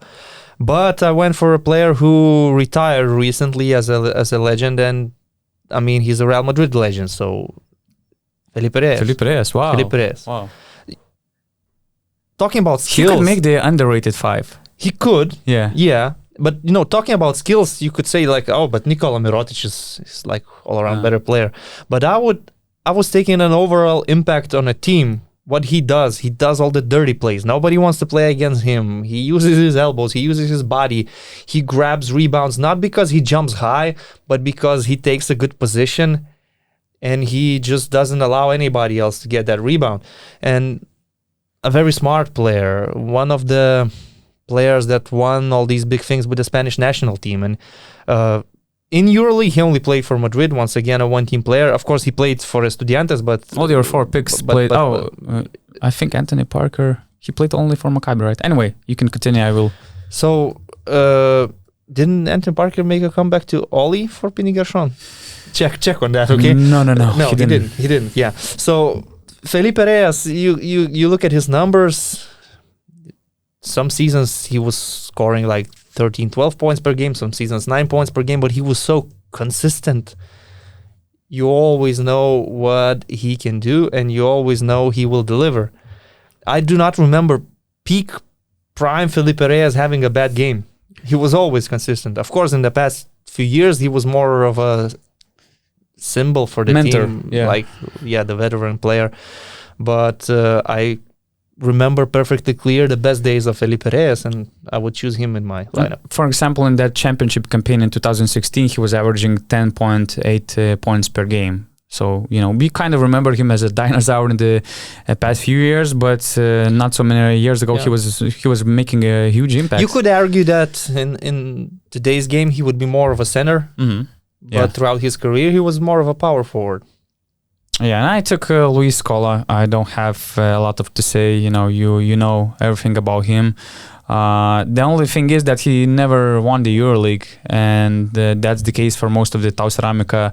They had many great guys, Mazzoni, Mazzi, Pablo Prigioni. I loved Elmer Bennett too. There were many really, really good players, but they made Scola made 4 Final Four appearances. Actually, his career average was 13.4, and I believe that he was on a, let's say, a bit better team because all of these great players were just coming to their peak. They were playing for Tau Ceramica probably before their peak. So if Luis was on a better team, he probably would have more EuroLeague titles in his case, and he probably will be undoubtful pick for this position. Okay, for sure, he if you compare player to player, he is better than Felipe Reyes. I would admit that, but choosing this lineup, I consider titles as well. So achievements speak for themselves, and also that, I don't know, it's kind of a sentimental, but the legendary status that this guy played for one team, he's a club legend, so it also works for me. Yeah, center. Yep. I hope that we chose the same player. Probably. Nikola Vucic. No? Oh my God, no. I thought that we both agree on this. But okay. Nikola Vucic. I have my case, but... Nikola Vucic had a triple-double, which is sort of impossible in EuroLeague. Especially when we consider that back in the day, it was much harder to have a triple-double. To get an assist, because if the guy is fouled and shoots free throws, you don't get an assist for making that pass. How many triple-doubles were there in EuroLeague history? 3 or 4? Probably. Not a lot. Yeah. Nick Kalaitis had one. Probably Doncic had one, no? Maybe, yeah. So, Nikola Vucic to me was like Nikola Jokic before Nikola Jokic. He was dominating in EuroLeague. Once again, this Maccabi team, legendary Maccabi team. His IQ, his passing abilities, his versatility playing back to the basket, facing the basket, its ability to stretch the court, unmatched. really, he was playing in the season when Arvydas Sabonis made a comeback to the EuroLeague, the best passing center maybe ever. And Nikola Vucic still at that moment was the guy to talk about at the center position. And I was always impressed about him, always impressed what he could do. Yes, you could once again have the case that he was not like shining for 10 or 12 seasons. It was like 4 or 5 year span with Maccabi. And after Maccabi, what he did was not so special. But the skills, wow, I mean. I love him, yeah. He was a big part of that Maccabi team. I mean, I cannot imagine like having Shabazz, Parker, Vucic on the same team. They are kind of, masterminds of basketball. And Vucic was probably my second pick, but I took Kyle Hines because he's a 4-time EuroLeague champion. And in the modern era, only Hines and Shabazz won the EuroLeague 4 times. He's 6th in most games played, but my main idea is the way how he changed the understanding of center role, and he was kind of that guy who changed the dynamics of center position in the EuroLeague. I also have in mind his personality, what his true leadership, how good a captain he is for all the teams he played for. He was a centerpiece for CSKA when they won their EuroLeague, and I just love him as a person. As a player, he's really impactful. He's a captain, a leader. He's a player's voice. Actually, yeah. I love Kyle Hines, but I would like to say one thing. I would put one center ahead of Kyle Hines, American center, and I would say that actually he paved the way for guys like Hines to play at the 5 position. It's Mike Batiste. Yeah. Mike Batiste. That's what I thought so. I could have him in my team, and having Diamantidis and Batiste in my team is a winning formula for sure. But Mike Batiste. Olympiacos fans will hate you for this. I'm not biased. That's why I took Diamantidis and Spanoulis, to have that balance. Listen, Mike Batiste at that time was also like he was great. Undersized center who was running the court, who was playing perfect pick and rolls, who could defend on perimeter. He was a beast. He was crashing the boards. And no disrespect to Kyle Hines, who is a legend, but I would actually, if not Nikola Vucic, I would have chosen Mike. I think that Mike is better offensively, but defensively and what kind of impact he makes in the locker room, Kyle Hines is more advanced. Yeah, leadership. But I mean, Mike is also a very good guy. We had an interview in basketnews.com. My colleague Rokas Giedraitis made an interview. It was really interesting to listen to his thoughts. It was funny that he was making that interview from Spanoulis' house. And he mentioned that Spanoulis has some big plans in basketball, despite the fact that he retired. So that's nice to hear all these, old guys having some ambitions. Just the thing with Mike Batiste, he wouldn't fit my one club man system. Vucic doesn't fit. Also, he joined Olympiacos later on, or maybe even played for FS. I don't know. Yeah, he played. And Mike Batiste, we remember him as a Panathinaikos legend, but his years in Fenerbahce, for example, were not so good. Were not memorable. He was declining. Yeah, but in Pau, beast, dominant. And our most underrated 5. This was a more specific task, probably because underrated, it could mean something to you and something completely different to me. So I don't think we will have any matching I think that players. We might have one in power forward position. Okay, we'll see. Okay. But we can start from the point guards, right? The point guard, for me, Daniel Hackett. Okay. Daniel Hackett recently won the championship with CSKA. There were only a couple of seasons where he was scoring double-digit numbers.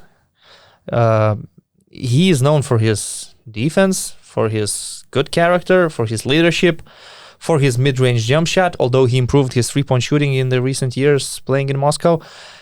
And he is strong, athletic, left-handed, does a lot of good things for the team. But when he won the championship with CSKA, nobody would be talking about the impact Daniel Hackett has on the team, because everybody would be talking about either Will Clyburn or Corey Higgins or even Kyle Hines.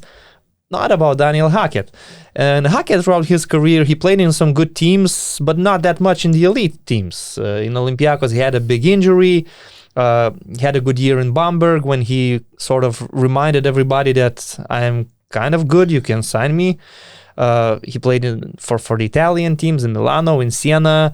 Never was seen as like a superstar, but now in Moscow, I see him as the guy you can trust. Especially last season when there was no Mike James, Daniel Hackett stepped up, became the main point guard, led the team to the Final Four, and in the Final Four they were really close to making the final. So I kind of see him as an underrated guy.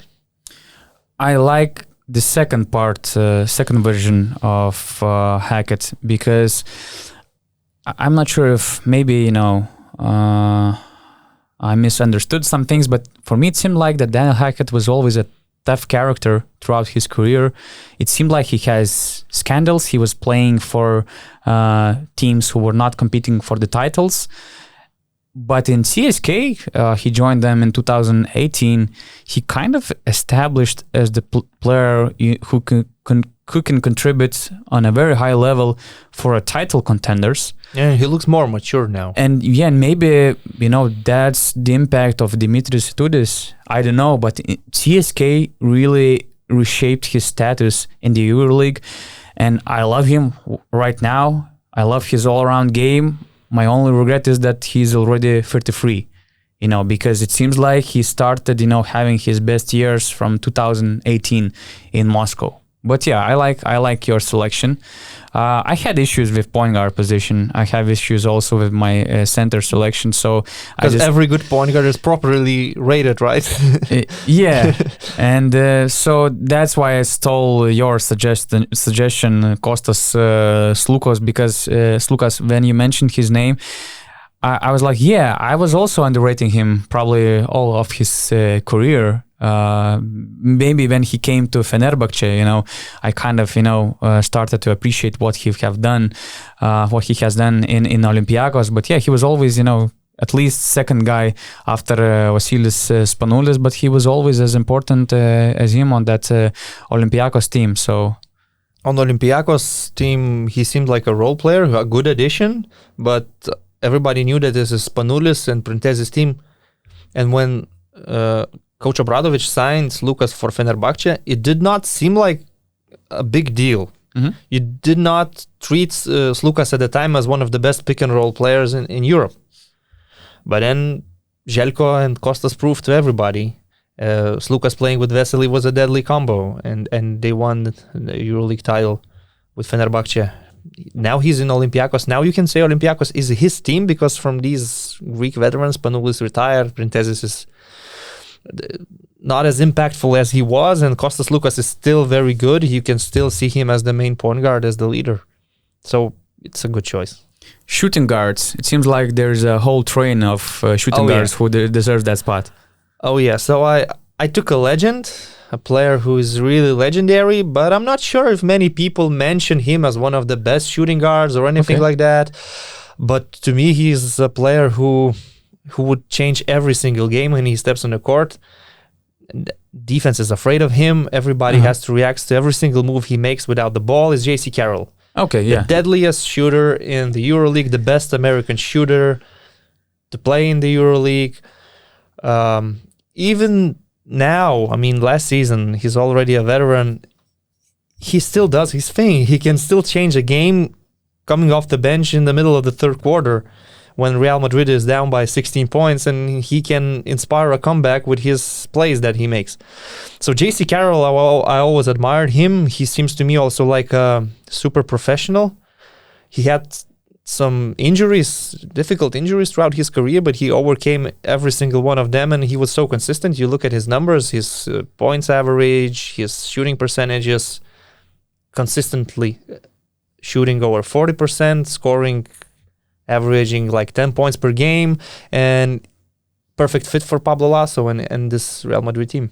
Yeah, JC was also in my considerations, but I decided to dedicate this position for all these, scorers who were scoring on a high numbers.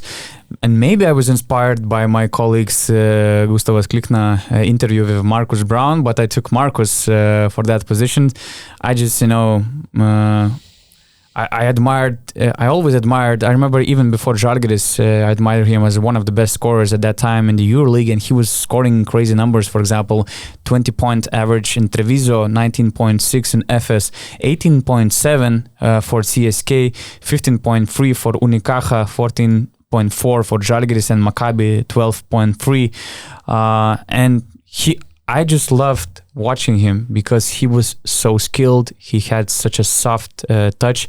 But the only thing is that, and he mentioned it on the interview, that probably he won't be considered among all these greats because he didn't win the EuroLeague, and maybe people kind of treated him as inefficient scorer. That his scoring didn't translate into the trophies or something. And he also made an interesting quote about saying that back in the day it was very hard to win the EuroLeague because usually you could have let's say buy the EuroLeague title, which means this is coming from a guy who played for CSKA back in like 2003 or 4, which seemed like to be that time when CSKA was trying to buy the title.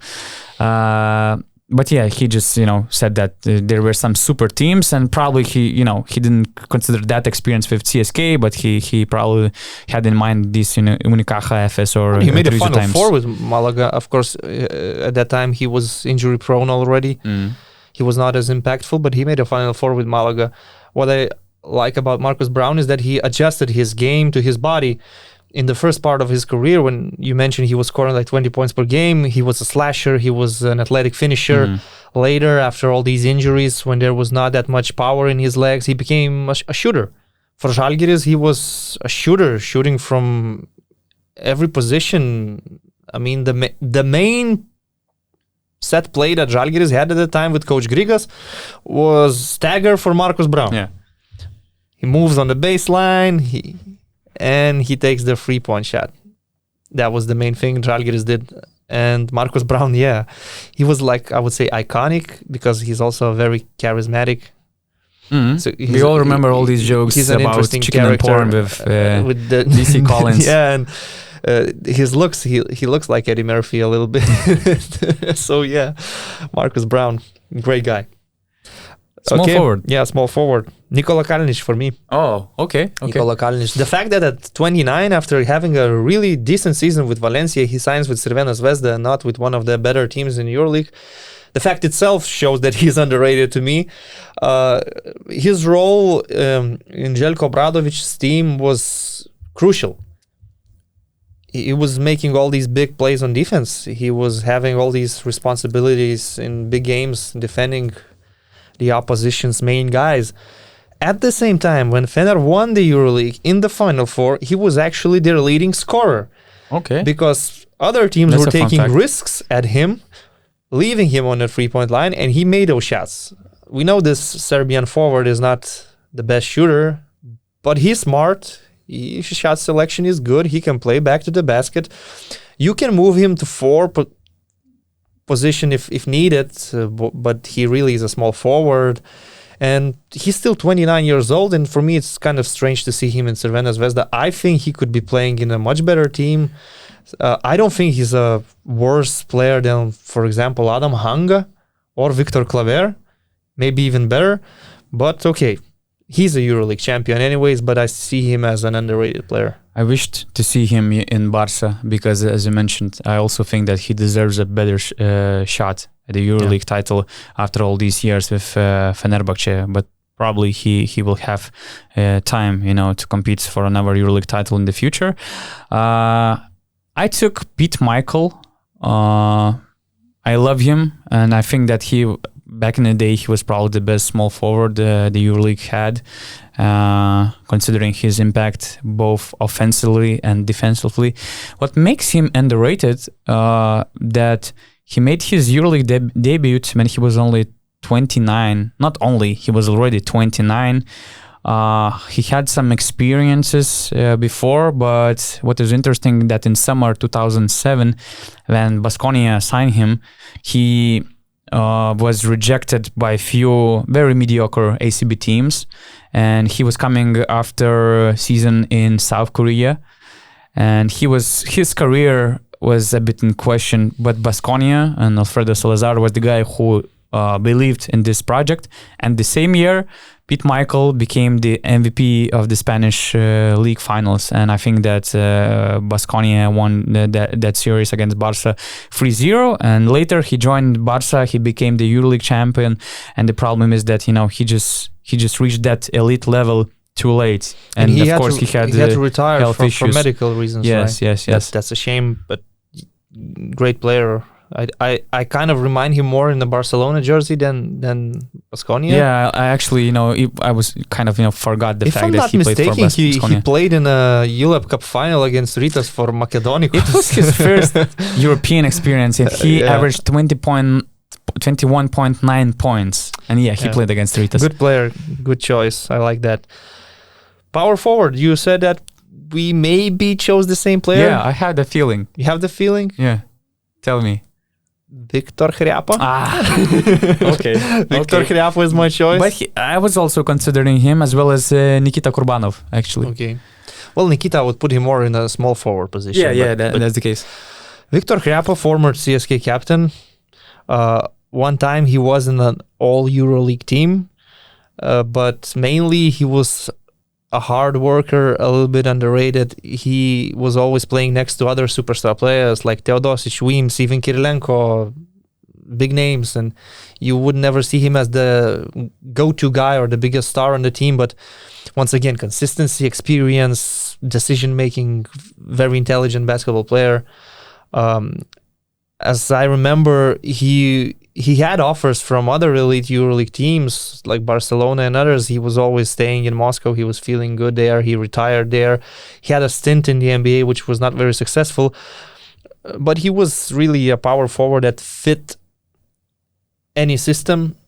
He could stretch the floor, make mid-range jump shots or three-pointers, make some big plays. If you remember the title they won against Fener in the final, Hriapa saved them. It was the offensive rebound, right? Hriapa saved them in the last seconds. And he was the heart and soul of CSKA probably because he was the captain.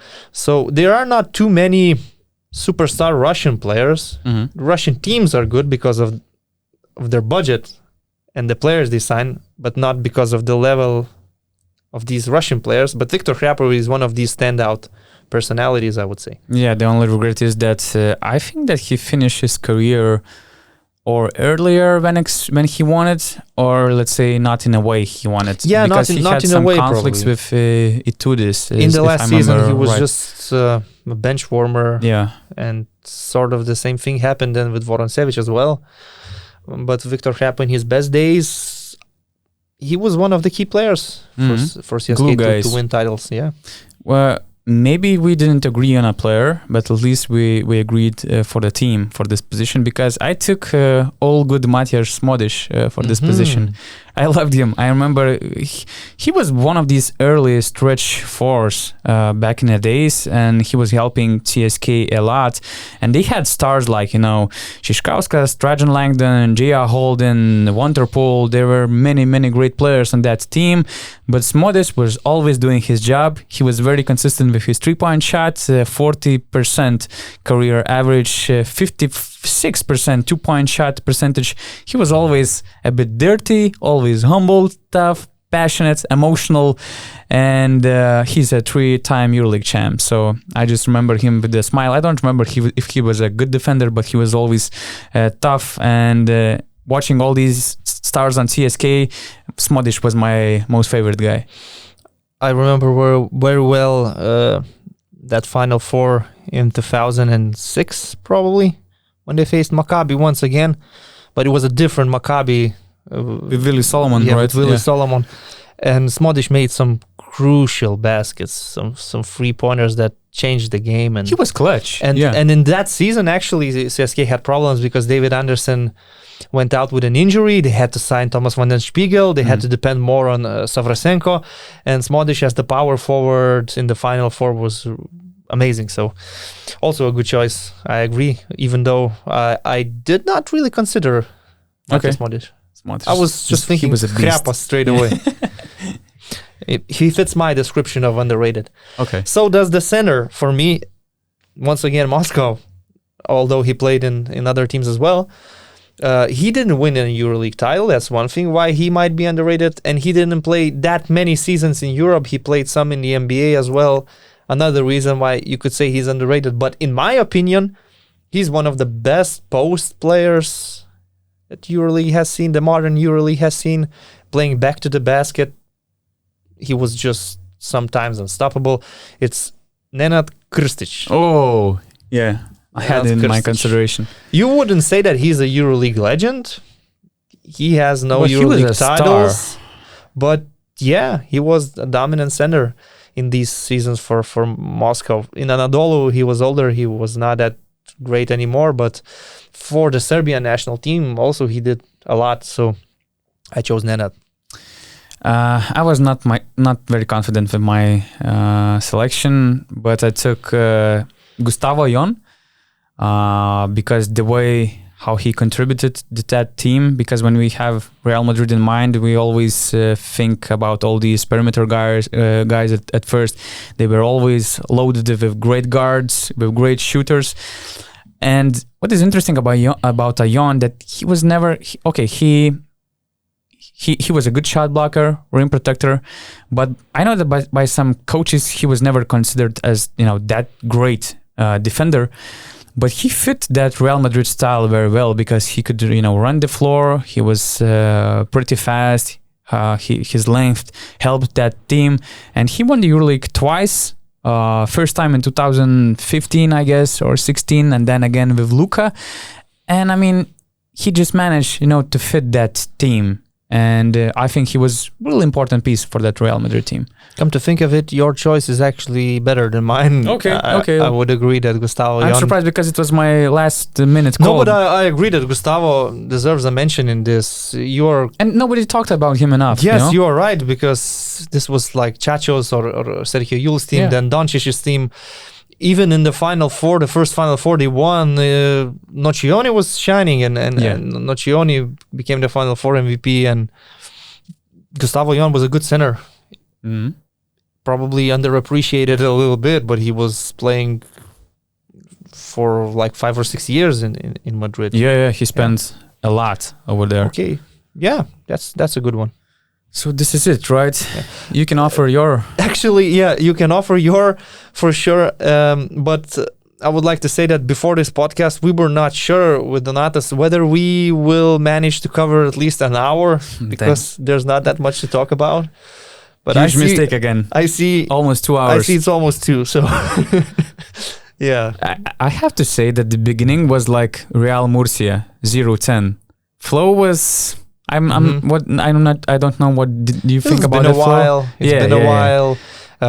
It's obviously the start of the preparation for the season, both for us. The last one we had was about Olympics basketball, but it was through Zoom, so it's different. Yeah, we started off kind of shaky, but in the end it was okay. I believe so. But leave your feedback. Yeah. And also, waiting for your top 5 underrated players in the EuroLeague history and the best ones. Yeah, all-time 5 lineups. Thanks a lot for watching us. Rytis Vyšniauskas, Donatas Urbonas. You can follow us on basketnews.com, on Basket News YouTube channel, and as far as I know, we're on all main audio platforms. You can follow Donatas on Twitter as well. Oh, yeah. I'm not a big Twitter fan, so... We will bring you on Twitter, actually. We talked with Jonas that we need to do that. Okay, so that's a topic for the future, but until you will have to convince me that it's something that I need. Until Rytis will use the Twitter, I can recommend following Mike James because every day it's another great story of Mike James. Mike, we want you back. Yeah. Bye-bye. See you guys next time.